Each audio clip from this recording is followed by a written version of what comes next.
Sioux Falls City Council meeting was host to a handful of topics that we've been covering throughout this year.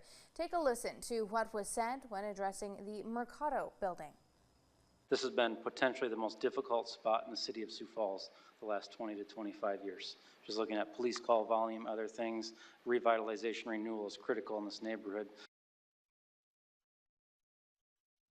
That topic, just one of many being brought up at the meeting, and Hannah Eckwall was at that meeting tonight, and thank you for joining us. You are here to break down kind of a few of the topics that were discussed tonight. Of course, Andrea. There were a handful of things mentioned, as you brought up earlier. These were hot topic issues that we've actually been covering all over, this past year when it comes to City Council. And so a couple of those items include talking about the potential future that could go towards funding an outdoor aquatic center in southern Sioux Falls.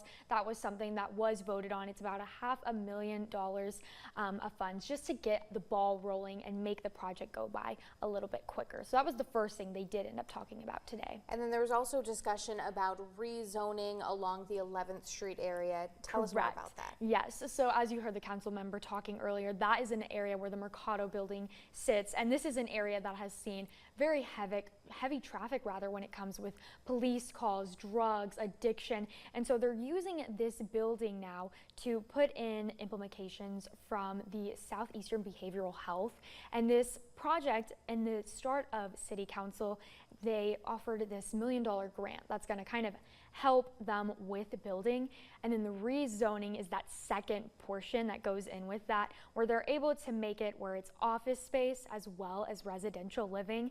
Now, without the grant getting passed, the rezoning can't happen, and flipping the switch without the rezoning, the grant can't be passed. So they did send rezoning to a second hearing though on September 3rd rather. And we also talked about tonight at the meeting a measure involved demolition of 4 buildings in the historic district of the Sherman neighborhood. Exactly. So these 4 buildings, this is actually an area that they were calling them dilapidated buildings, right?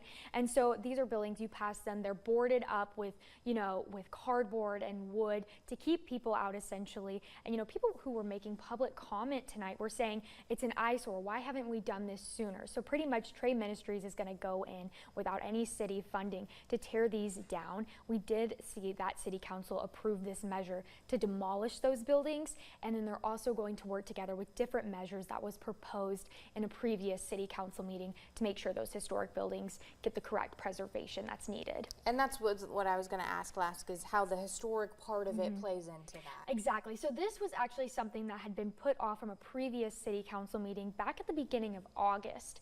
And so they revisited the topic today and pretty much through a different proposal that wasn't necessarily presented to the public. They're going to work towards getting these buildings preserved in the best way that they see fit. Hannah Eckwall, thank you very much. Yes, thank you.